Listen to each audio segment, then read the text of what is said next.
صديقاتي واصدقائي، ازيكم عاملين ايه؟ النهارده يوم خاص بالنسبه لي لانه بحتفل بسنتين مع يودا. يودا لو تفتكروا هو ظهر في القناه من سنتين لاول مره، بس ده مش يودا الاصلي، ده يودا تاني. بس هو دايما يودا لانه زي ستار وورز، بطل خارق بس حجمه صغير جدا وفعال جدا وقوته لا تنتهي. وعشان كده سميت اللابتوب ده يودا. ده الماك بوك ام 1، ماك بوك برو 13 ام 1، كان مواليد 2020 2021. انا جبته في 2021 ونزل 2020، انا جبته 2021 زي اليومين دول كده من سنتين، ومن ساعتها ما سبتوش. يمكن غيرته لانه ريندررز البارتنرز بتاعنا جابوا ام 1، فانا عملت ابجريد. انا كان معايا 8 256 8 جيجا رام 256 وكان كويس ما فيهوش مشكله. بس لما جبت ال 16 256 ال 8 جيجا رام دول فرقوا جدا، فرقوا جدا جدا جدا معايا. ف محتفظ بيه. طيب، على مدار سنتين ايه رايك في اللابتوب ده يا ابو صلاح؟ اللابتوب ده من احسن ما عملت ابل. ليه؟ هنا بتتكلم على بروسيسور ام 1 8 كور جي بي يو و8 كور سي بي يو. وهنا معناها ان عندك معالج قوي جدا جدا، وفي نفس الوقت كارت شاشه معقول جدا جدا جدا جدا في حجم. انت بتتكلم في اقل من 1300 جرام حجم، يعني زيه زي اي الترا بوك في ويندوز. طيب، انتوا عارفين ان انا بشتغل ماك لان انا فاينل كات، والفيديو اللي انتوا بتتفرجوا عليه حاليا ده بيتعمل له اديت فعلا على يودا. جبت يودا لان انا معايا زي ما انتم شايفين اخوك كبير شويه 16 بوصه، بس شيله يعني. ففي السفر دايما بيبقى معايا اللابتوب ده ومعايا لابتوب جيمنج، بحيث لو قدر الله لو واحد اتشقلب التاني يشتغل. طب ميزه يودا ايه يا ايمن؟ ما انت جيب ال 13 بوصه بتاع ال 2019. الام 1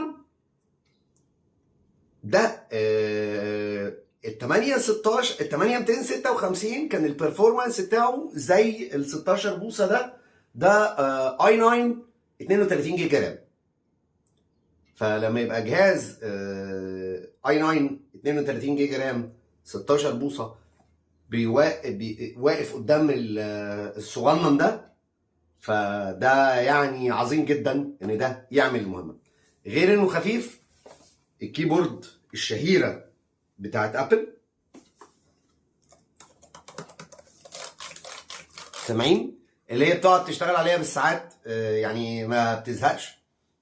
يعني بسم الله ما شاء الله تبارك الله، ابل من ساعه ما عملت التصميم الجديد في الماوس البادز تاتش بادز، بص قد ايه بتاعت ال 16 بوصه، اكبر من التليفون، قد الايفون 14 برو ماكس، اكبر منه كمان. ف ولا اروع يعني. وكمان باور رهيب. غير كده بقى الممتع في الام 1 هي البطاريه.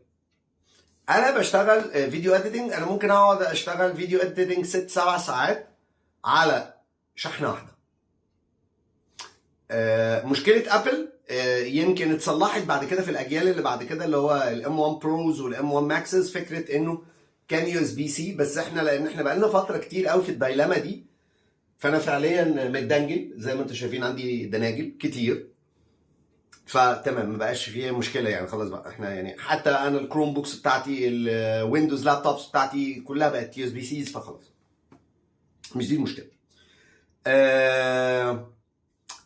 وزن، بطاريه، اداء، انت عايز ايه تاني؟ ولانه الام 1 دلوقتي اسعاره كويسه جدا جدا جدا جدا، للام 2 نازل والام 1 برو والام 1 ماكس والام 1 الترا. فالام 1 العادي ده اسعاره كويسه جدا، حجمه كويس جدا. ولو اتصلتوا بينا اليومين دول، انا هسيب نمره عمرو درويش تحت في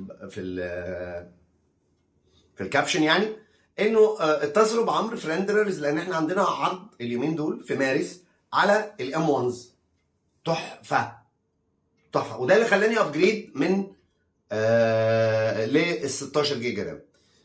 وما دفعتش كتير، لان كمان احنا في ريندررز لو انت واحد من الكاستمرز بتاعت ريندررز انت تقدر تبدل اللابتوب بتاعك اللي اشتريته من عندنا بلابتوب تاني وتدفع الفرق، وبالتالي ما تخسرش في اللابتوب القديم. فانا عملت كده، وعمرو درويش الله يكرمه واسامه واسلام الكتيبه بتاعت ريندررز اتاحوا لي التبديله ديت. بس ما زال عظيما زي ما كان الاولاني. هو بس الفكره ان انا مش عارف ليه، بس انا بقيت بحب الماك بوكس بتاعتي تبقى فضي، مش الدارك، مش طبعا مش الجولد ومش البينك اللي هو الروز جولد. انا بحب الفضي الكلاسيكال ده. فتمام، جهاز خفيف لطيف سريع، بطاريه واداء. المشكله الوحيده مفيش جيمز.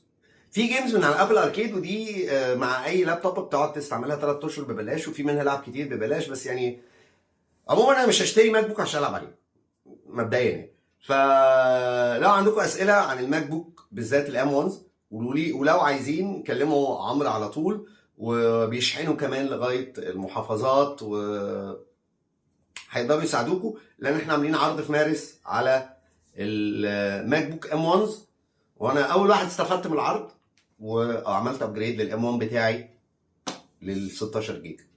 اتمنى اكون قلت حاجه مفيده، واتمنى ان اسبوعكم يبقى حلو زي لكم يا رب. اشوفكم على خير المره الجايه. سلام.